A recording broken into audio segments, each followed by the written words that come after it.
জাদুকরি গোশতের মশলা আপনার হাতের কাছে যদি থাকে এই জাদুর মশলা আসছে কোরবানি দিয়ে আপনি হবেন গোশত রান্নায় সেরা রাঁধুনি। শুধু কি গোশত রান্না, অনেক রান্নাতেই ব্যবহার করতে পারবেন এই জাদুর মশলাটা। তো এই জাদুর মশলাটা বানানোর জন্য প্রথমেই আমরা এখানে 2 চা চামচ দিয়ে দিয়েছি আস্ত ধনিয়া, তার সাথে দিয়ে দিব আস্ত জিরা, 1 চা চামচ মৌরি মানে মিষ্টি জিরা, আর 1 চা চামচের থেকে একটু কম দিয়ে দিব শাহি জিরা। এরপরে এখানে দিয়ে দিব একটু পরিমাণ আপনার কয়েকটা হবে জয়ত্রী, আর তার সাথে একটা বড় জায়ফল ভেঙে দিয়েছি উপরে খোসাটা ছাড়িয়ে, 4টা কালো এলাচ, তার সাথে 2টা স্টার আনাইস, আর দিয়ে দিব এখানে গরম মশলা, তার সাথে কালো গোলমরিচ, সাদাটাও নিতে পারেন অথবা 2টা মিক্সড করেও নিতে পারেন, আর 2-3টার মতো তেজপাতা ছিঁড়ে দিয়ে দিয়েছি। এখন এই বেসিক মশলাটার সাথে আমরা দিয়ে দিব আর একটা উপকরণ, সেটা হলো চাল। তো 1 মুঠো, আমার হাতের 1 মুঠো চাল আমরা দিয়ে দিয়েছি, জাস্ট এমনিতেই চাল, কোনো লবণ টবণ কিন্তু কিছু দিইনি। চাল দিয়ে এটাকে ভাজা ভাজা করে নেব। চালটা যখন ভাজা ভাজা হয়ে যাবে তখন বড় ধরনের যে মশলাগুলো সেগুলো আগে দিব যাতে ছোটোগুলো পুড়ে না যায়। তো বড়গুলো দিয়ে আমরা একটু ভাজা ভাজা করে যখন সুন্দর একটা স্মেল বের হবে তখন দিয়ে দিব ছোট যে মশলাগুলো ছিল সেই সবগুলো। ছোট মশলাগুলো দেওয়ার সাথে সাথেই দেখবেন এগুলো চটর মটর করে ফোটা শুরু করেছে, ঠিক তখনই চুলাটা অফ করে দিবেন, নয়তো কিন্তু পুড়ে যাবে।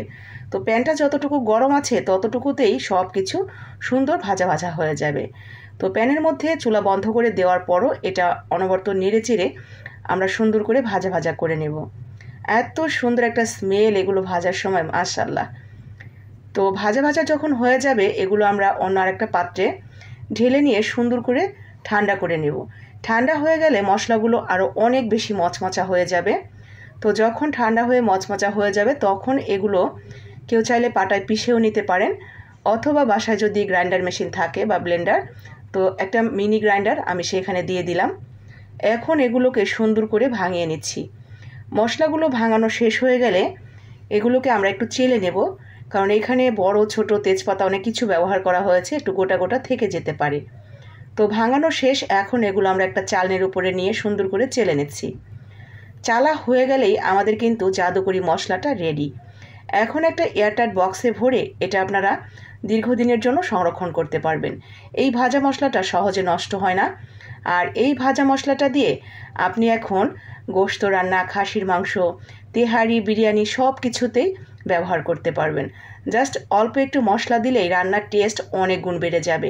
5 কেজি গরুর মাংস রান্না করার সময় বেসিক মশলাপাতি আপনি যেভাবে ভুনা করেন বা কষিয়ে নেন বা যেভাবেই রান্না করেন না কেন সেভাবেই রান্না করে নেবেন, কষিয়ে নেবেন। জাস্ট কষানোর সময় এখান থেকে 1-1.5 চামচের মতো মশলা অ্যাড করে দিবেন। দেখবেন যে রান্নার টেস্ট এত ভালো হবে, মানে স্মেলেই পেট ভরে যাবে, এত সুন্দর একটা স্মেল আসবে।